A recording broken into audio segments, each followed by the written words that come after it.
ఆలోచిస్తున్నావు? కొబ్బరికాయ కొట్టు.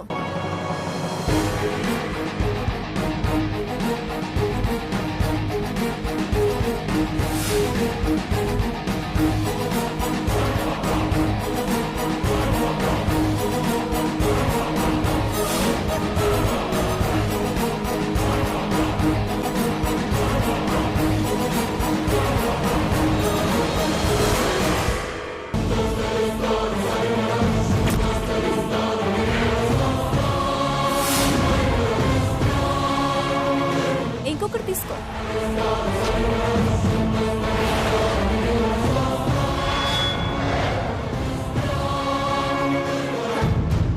అప్పుడే నీరస పడిపోతేలా? ఇంకా చాలా ఉన్నాయి. కొట్టు.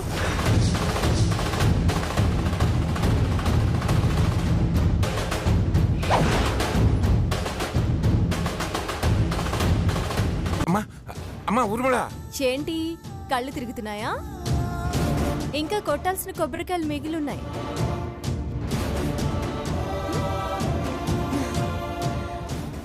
నేను చూసుకుంటానులేండి అమ్మమ్మ గారు.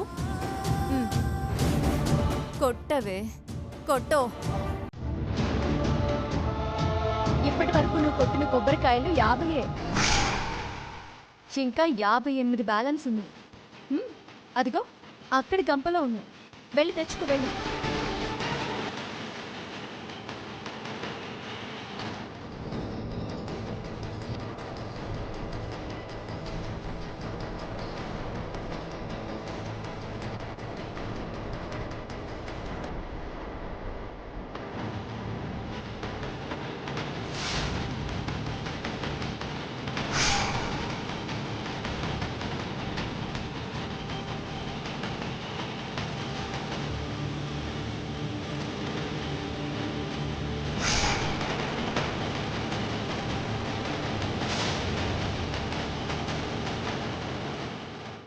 అమ్మమ్మ గారు మీరు వెళ్ళండి.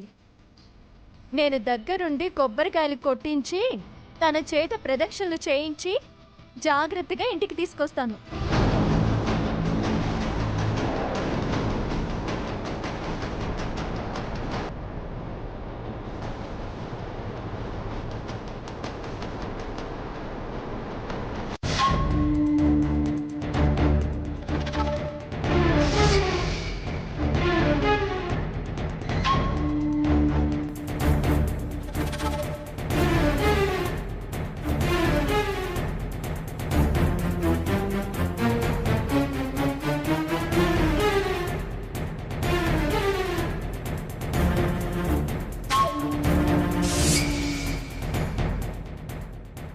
ఏమండి, ఎలా ఉన్నాడండి వాడు? జైల్లో ఉన్నాడు. ఎలా ఉంటాడు మంగ? జాలీగా ఉన్నాడు.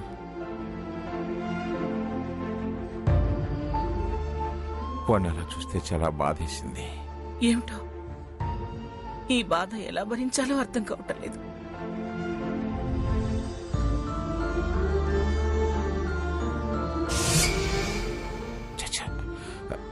నీ పరిస్థితి మర్చిపోయి అనవసరంగా నోరు జారాను. మంగ, రేపు కోర్టులో ఛార్జ్షీట్ దాఖలు చేస్తారట. ఎల్లుండి నుంచి కేసు విచారణకు వస్తుంది. మీరే ఎలాగైనా బావని రక్షించాలి తాతయ్య. నా అనుభవం అంతా రంగరించి సాకేత్ని ఎలాగైనా నిర్దోషిగా బయటికి తీసుకొస్తాను. చాలా రంగరించావులే. మేం ఆల్రెడీ నిండా ముంచే ప్రయత్నం మొదలుపెట్టాం. వాడు తేలి ఒడ్డుకు రావడం అసంభవం. ఎవరండి? స్వర్ణ, నేను సీతని మాట్లాడుతున్నాను. ఇంట్లో ఆ ఊర్మిళ ఉందా? అవునండి. చెప్పండి. దానికి మంట పెడదాం. అది కంగారు పడేలా చేద్దాం. చెప్పండి. నేను చెప్పినట్టుగా చెయ్యి. అలాగే చెప్పండి.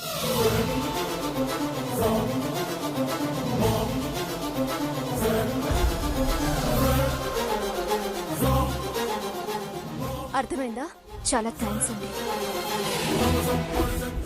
చాలా చాలా థ్యాంక్స్ అండి.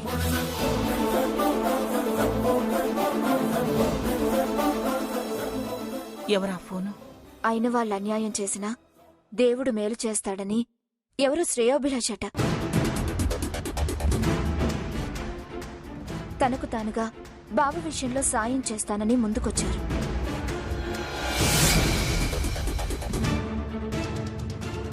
ఏం సాయం చేస్తామన్నారమ్మా? బావ నిర్దోషం నిరూపించడానికి సంబంధించిన ఆధారాలు పంపిస్తానన్నారు.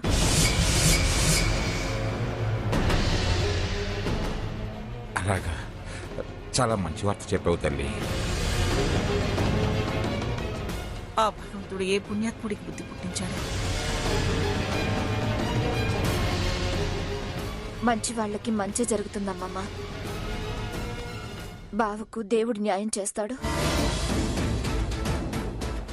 ఎక్స్క్యూజ్ మీ, స్వర్ణ గారి కొరియర్ వచ్చింది.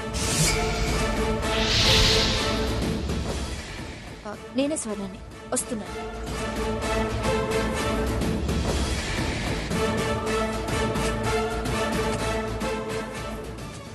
ఇక్కడ సైన్ చేయండి మేడం.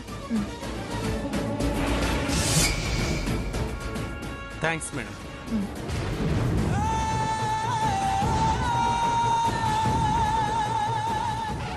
స్వర్ణ ఆగు. ఏంటా కొరియర్? ఇలా ఇవ్వు. నాకొచ్చింది. మా శ్రేయోభిలాష్ పంపించాడు. నీకనవసరం. శ్రేయోభిలాష నాకు అనవసరమా? అవును. పిట్టపోరు పిట్టపోరు పిల్లి తీరుస్తుంది అంటారు. మీ గొడవ మాకు లాభం కానివ్వండి. సర్లే, తనతో వాదనలేందుకు గాని ముందు ఆ పేపర్లు ఏమిటో చూడు. అందులో ఏముందో చూడు.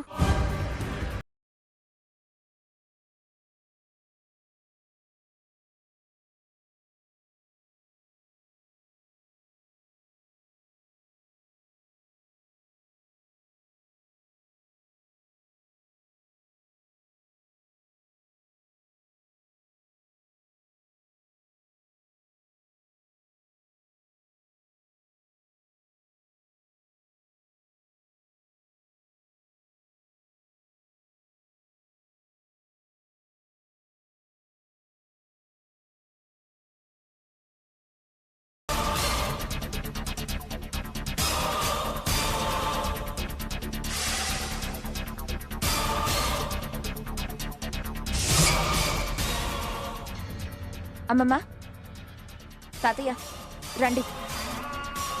మీ రూంలోకి వెళ్ళి ఈ సాక్ష్యం ఏంటో చూద్దాం రండి.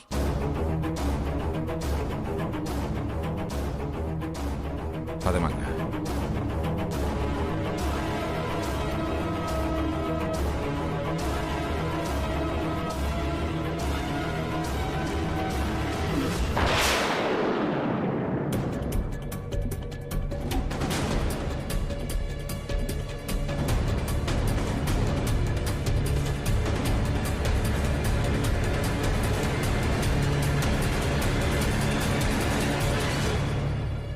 ఏం పేపర్స్ అయ్యుంటాయి?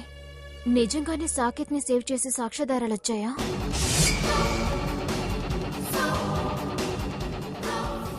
అదేంటి స్వర్ణ, సీత నీకు పరాయిదైపోయిందా? అమ్మమ్మ గారు, ఇప్పుడు ఆ విషయం అనవసరం. అందులో విషయము, ఆ అవసరం ఏమిటో చెప్పమ్మా.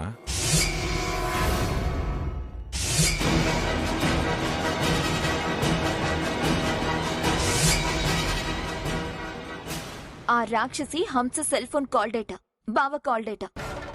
అది బావకు ఆ రోజు ఎప్పుడెప్పుడు ఎన్నిసార్లు కాల్ చేసిందో ఇందులో ఉంది. దీని ద్వారా వాయిస్ సంపాదించొచ్చు.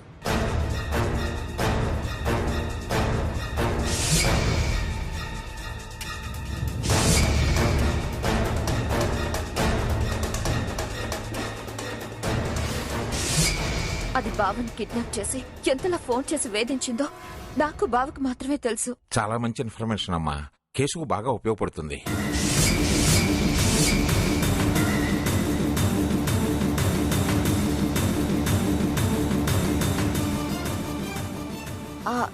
తాతయ్య, ఇందులో ఏదో ఉంది. ఏమిటది? బావా హంసలు ఫోన్ కాల్ వాయిస్ రికార్డ్ చేశారట.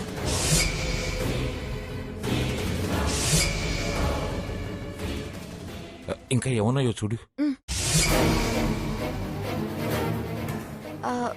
ఇదేదో సీడీ ఉంది తాతయ్య, చూడండి.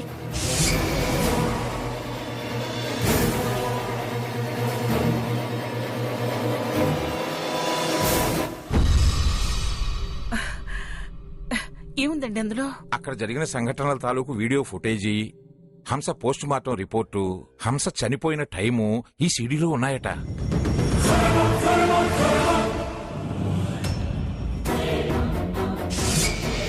మంగా, ఇక మన సాకేత్ నిర్దోషిగా విడుదలైనట్టే. ఇవన్నీ ఎవరు పంపుంటారో? మంగా, హంస చనిపోవటానికి గంట ముందే సాకేత్ షష్ఠపూర్తి జరిగే చోట ఉన్నాడు. ఇది చాలు వాణ్ణి బయటికి తీసుకురావటానికి.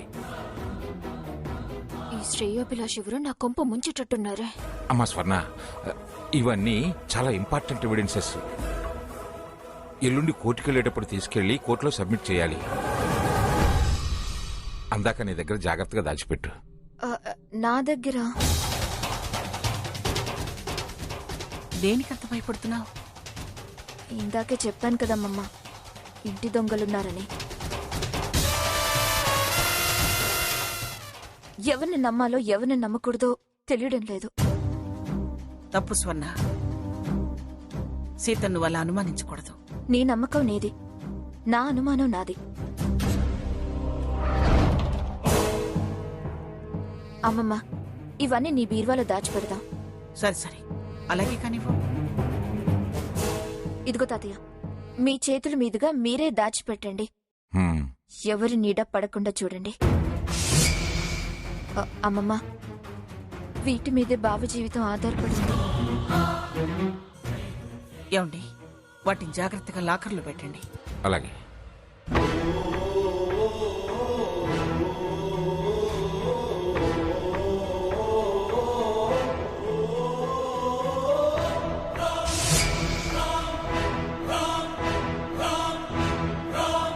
వీళ్ళకంత క్లియర్గా సాక్ష్యాధారాలు పంపినా ఆ శ్రేయోభిలాషి ఎవరో? కోట్లు పలికే ఆధారాలు ఏం ఆశించకుండా ఎందుకు పంపినట్టు?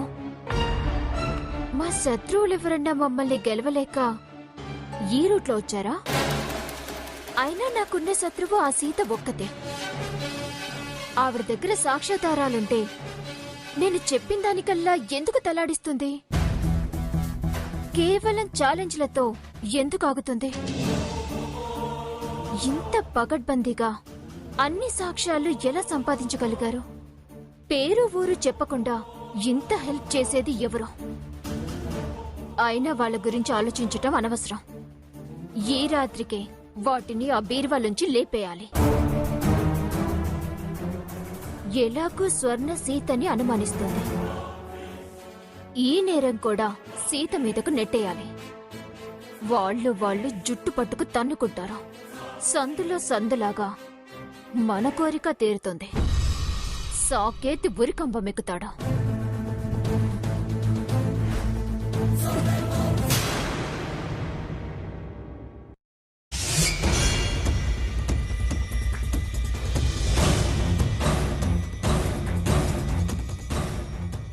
అచ్చం సీతలాగానే ఉన్నావే ఊర్మిళ.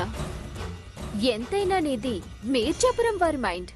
నీకు ఎదురులేదు, నీ ఎత్తుకు తిరుగులేదు. ఈ దెబ్బతో సాక్ష్యాలు నా చేతికి, సీత గడప అవతలికి. అవును, ఈ విషయం ఆ పెద్దావిడికి చెప్పి బ్లెస్సింగ్స్ తీసుకోవాలిగా.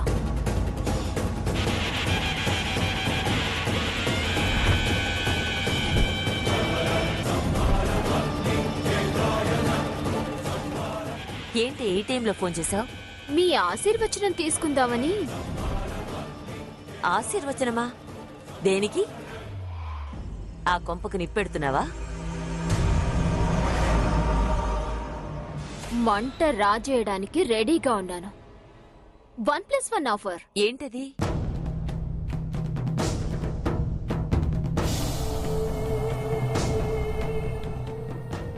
అది సంగతి. Very good. నువ్వేమో నా డిపెండెంట్వి, ఇండివిడ్యువల్ గా ఆలోచించలేవేమో అనుకున్నాను. కానీ పథకం బాగానే వేశావు. వాళ్ల కుటుంబంలో అల్లకల్లోలో సృష్టించే ఏ పనిలోనైనా నీకు నా ఆశీర్వాదం ఎప్పుడూ ఉంటుంది. ప్రొసీడ్ అయిపో. థ్యాంక్స్ అమ్మమ్మా. ఈ మాత్రం తెలివితేటలు మీ అక్కకు ఉండుంటే మంగమ్మ ఫ్యామిలీ ఎప్పుడో వీధిన పడేది. ఆలస్యమైనా మీ అక్కకు ఆత్మశాంతి కలిగించు. తెల్లారేసరికి సీత గేటు అవతలుంటుంది. ఉంటాను.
ఆ కవర్ ఎక్కడికి తీసుకెళ్తున్నావు?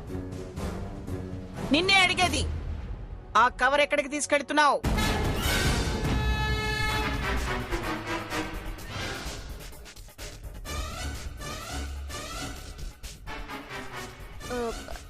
అది స్వర్ణమ్మ సీతమ్మ గారిని అనుమానించారు కదా.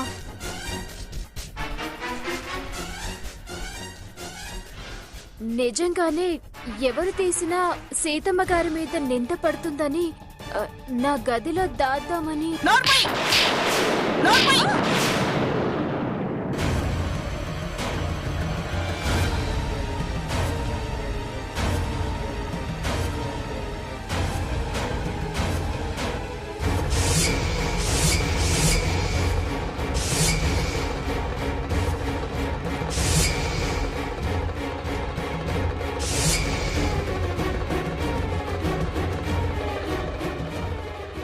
అదే నిజమైతే నాకు మాట చెప్పి పట్టుకెళ్ళొచ్చు కదా.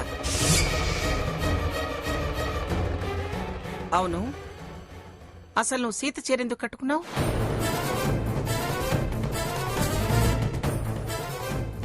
రాత్రిపూట సీత చీర కట్టుకుని నా గదిలోకి వచ్చి కాగితాలు ఎందుకు పట్టుకెడుతున్నావో చెప్పు.